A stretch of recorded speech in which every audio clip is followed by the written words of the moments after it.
Bonjour, my name is Angelique.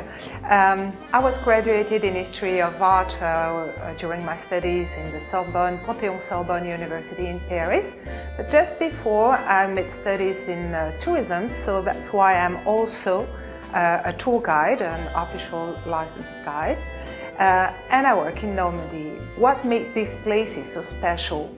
The Seine River, Normandy as well, were some of the main subjects used by the Impressionist painters. They painted Rouen, they painted all the seascapes, of Normandy, places like Étretat.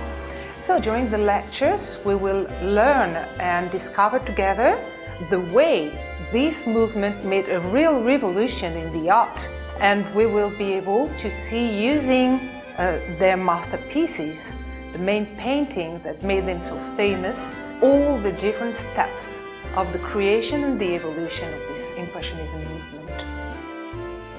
So I invite you to join me in this lecture, and we'll be able to discover together how amazing has been this art movement. So see you soon. Au revoir.